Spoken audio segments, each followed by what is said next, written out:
सोचिए दोस्तों, काबुल की ठंडी हवाओं से लेकर दिल्ली की हलचल तक एक ऐसा सफर जो शायद आने वाले सालों की सियासत का रुख बदल दे। 9 अक्टूबर 2025 सुबह के वक्त दिल्ली एयरपोर्ट पर एक चेहरा उतरा, आमिर खान मुत्ताकी।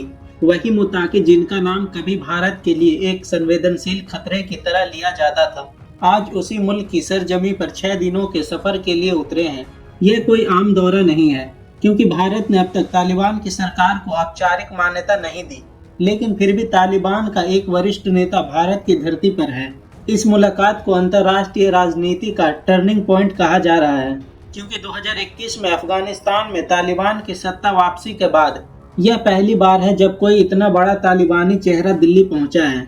6 दिनों का यह सफर सिर्फ राजनयिक नहीं है, बल्कि एक राजनीतिक इम्तिहान भी है। भारत के विदेश मंत्री डॉक्टर एस जयशंकर से मुत्ताकी मुलाकात करेंगे और कई अन्य वरिष्ठ भारतीय नेताओं से भी। साथ ही उनके शेड्यूल में शामिल है 2 प्रतीकात्मक जगह। पहला, दारुल उलूम देवबंद, जहां से तालिबान के विचारधारा की जड़ें जुड़ी मानी जाती हैं, और दूसरा ताजमहल, जो मोहब्बत और तहजीब की निशानी है। दोस्तों जरा सोचिए, एक तरफ वो तालिबान जिसने 2 दशकों तक भारत के लिए मुश्किल सवाल खड़े किए, और दूसरी तरफ वही तालिबान अब दिल्ली की सियासी गलियों में दोस्ती का पैगाम लेकर घूम रहा है।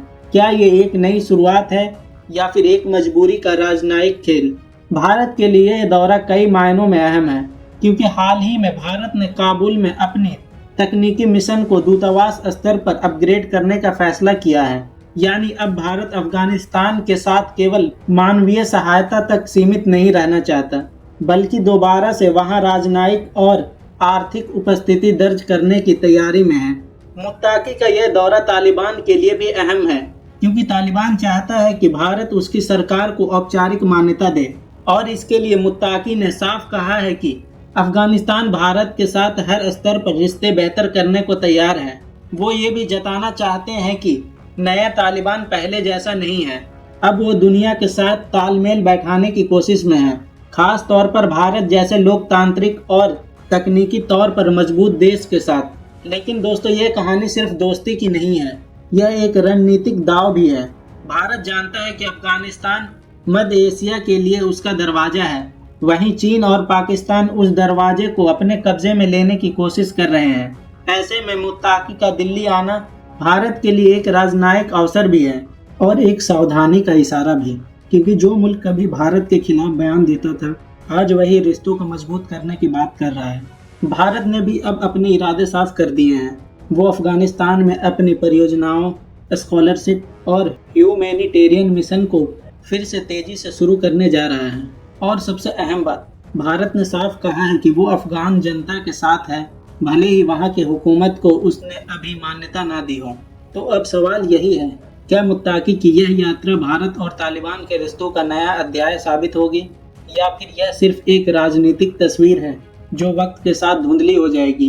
दोनों मुल्क एक दूसरे को परख रहे हैं, और दुनिया सांस रोककर देख रही है कि क्या वाकई अब दिल्ली और काबुल के रिश्ते एक नई दिशा में बढ़ने वाले हैं। तो दोस्तों, भारत और तालिबान के बीच ये मुलाकात सिर्फ एक दौरा नहीं, बल्कि एक नए रिश्ते की शुरुआत भी हो सकती है। कभी एक दूसरे से दूरी बनाए रखने वाले 2 मुल्क अब शायद रिश्तों की नई इबारत लिखने जा रहे हैं। क्या तालिबान वाकई बदल चुका है? क्या भारत उस पर भरोसा कर सकता है, या फिर यह सिर्फ एक राजनीतिक चाल है जो वक्त आने पर सब बदल देगी? इन सवालों का जवाब आने वाला वक्त ही देगा। लेकिन दोस्तों, आपको क्या लगता है? आप अपनी राय हमें कमेंट बॉक्स में ज़रूर बताइए। वीडियो पसंद आई हो तो लाइक करें, अपने दोस्तों के साथ शेयर करें, और हमारे चैनल को सब्सक्राइब करना मत भूलिए।